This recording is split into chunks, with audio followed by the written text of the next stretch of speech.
నమస్తే అండి. మనం ఈరోజు మరుగుమందులో మరో చెట్టు గురించి తెలుసుకుందాము.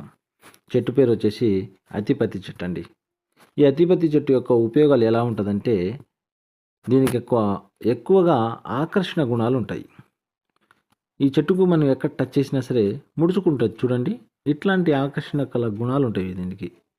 దీనితో గనుక మనం మరుగుమందుని తయారు చేసి పెట్టినట్లయితే, అవతల వ్యక్తి మనకు కేవలం 24 గంటల నుంచి 3 రోజుల్లో మన వశమై మన చెప్పు చేతిలో ఉంటారు. చెప్పినట్టు వింటారనమాట.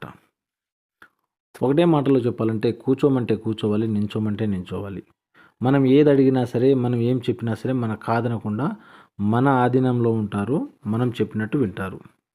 అయితే ఇది ఎవరు పెట్టుకోవాల్సి వస్తుంది అంటే, భార్యాభర్తల మధ్య ఉన్న సమస్యలకు, ప్రేమికుల మధ్య ఉన్న సమస్యలకు, అలానే అత్తామామలతో ఉన్న సమస్యలకు, మరికొందరికి పిల్లలతో ఉన్న సమస్యలకు, మరికొందరు ముఖ్యంగా తాగొచ్చి ఇంట్లో గొడవ చేసిన వాళ్ళకి, ఎఫ్ఐఆర్ పెట్టుకొని ఇంట్లో పట్టించుకునే వాళ్ళకు ఇది పెట్టుకోవాల్సి వస్తుంది.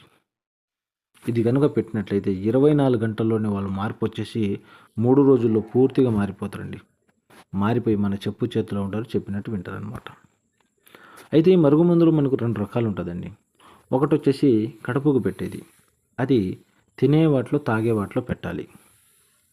సరే మేము ఇది పెట్టలేము అనుకున్న వాళ్ళకి తలకు కానీ, బట్టలకు కానీ, చెప్పులకు కానీ, ఒంటికి రాసేది ఉంటుంది. ఈ రెండిట్లో మనం ఏది పెట్టినా సరే వాళ్ళు కేవలం 24 గంటల్లోనే మారిపోతారండి. మరి ఇది పెట్టిన తర్వాత ఏమైనా సైడ్ ఎఫెక్ట్స్ వస్తాయంటే ఏమీ రాదండి. మళ్ళీ దీనికి విరుగుడు కావాలన్నా పంపిస్తాము. మరి కొంతమంది అడుగుతున్నారు, మేము అది పెట్టలేము, ఇది పెట్టలేము, మరి మా పరిస్థితి ఎలా అంటే, వాళ్ళకు అఘోర వశీకరణ పూజ చేసి వాళ్ళు ఎక్కడున్నా సరే, ఎంత దూరంలో ఉన్నా సరే, ఎన్ని రోజుల నుంచి విడిపోయినా సరే, ఎక్కడున్నా సరే వాళ్ళ యొక్క ఫోటోల పేర్ల ద్వారాగా వశీకరణ పూజ చేసి కలపడం జరుగుతుంది. అలానే మీరు ఎక్కడున్నా సరే మీకు ఇది అందియడం జరుగుతుంది.